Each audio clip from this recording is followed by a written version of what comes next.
Hi there, my name is Todd Miller, better known as Tightwad Todd.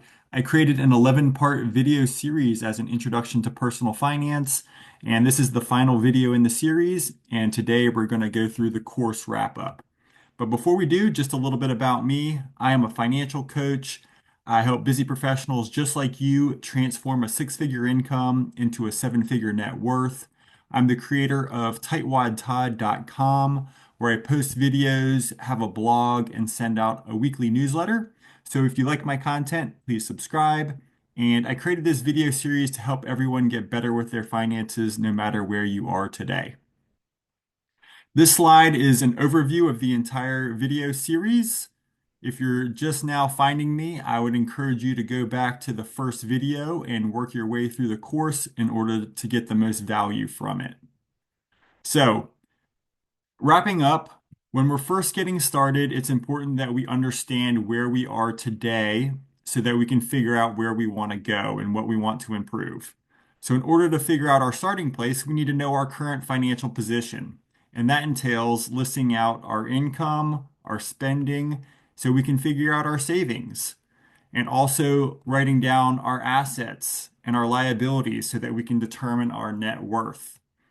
Once we know our current financial position, it may become very clear on some things that we want to improve upon.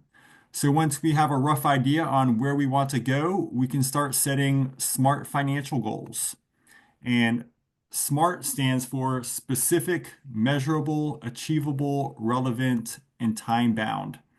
And when we set SMART financial goals, these just help keep us accountable to the things that we say that we want to do. It allows us to measure and see the direction that we're going as opposed to just setting an ambiguous goal without being able to determine whether or not we actually achieve it. So once you've set a SMART goal, we can start designing your spending plan. And when we're designing your spending plan, it's important to be aware of your needs and your wants because it's very common to start confusing these two. In addition, you should also be spending in areas that bring you joy in order to avoid feelings of deprivation. A lot of times, people aren't able to follow their spending plan because they stop spending on the things that make them happy.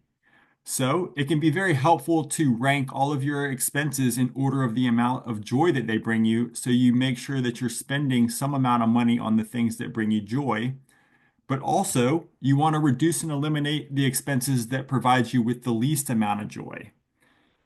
And really, the main idea behind creating a spending plan is to be able to have a framework to follow that's going to allow you to save money every month. Because with savings, this is money that you're able to put towards your goals, whether that's paying down debt, saving for a large purchase, or working towards retirement. And it's a good idea to work your way up to saving 20% of your income over time. Don't do it all at once because it can lead to those feelings of deprivation. Also, it's important to be compassionate with yourself. When you're first starting out and following a spending plan, it can be difficult to follow it. So be sure to understand that this is a new journey and that you're trying something new. But again, you are trying, and that is the important part. And over time, you will slowly discover what works best for you. Now that your spending plan is in place, we can start talking about how we're going to achieve our long-term goals. And one of the first things that you can do is you can build a strong financial foundation. And some of the things that we talked about doing here are paying down high interest rate debt, making sure that you have adequate insurance, and then also making sure that you're building an emergency fund. So once we have those things set up, then we can start investing our money and letting it compound.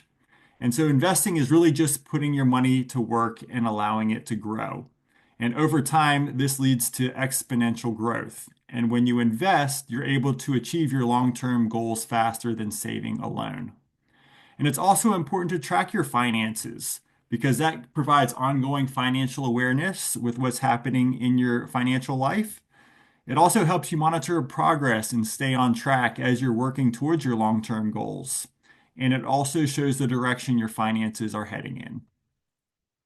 Now, there are a couple of things that you can do in order to achieve your goals faster. And the first couple really have to do with maximizing savings. So you can maximize your savings by starting to reduce your expenses. You can increase your income and then you can eliminate fees. Also, it's important that you continue your financial education. You may find that you have an interest in real estate, so you may want to learn more about investing in real estate. And I also would encourage you to get help from financial professionals and financial coaches if you find yourself stuck.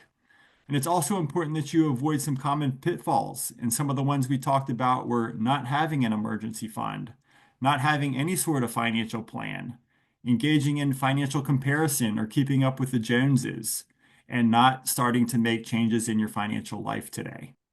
So if I was to wrap the course up into a couple of key points, they would be: personal finance doesn't have to be complex. It's relatively simple. As long as you're proactively saving and investing for the long term, then things are going to turn out well for you. And also, it's important that you don't interrupt the power of compounding, because after your money's been invested for long periods of time, it's growing exponentially. And I want you to go ahead and bookmark this course and use it as a resource in case you ever get stuck. And remember the Tightwad Todd philosophy.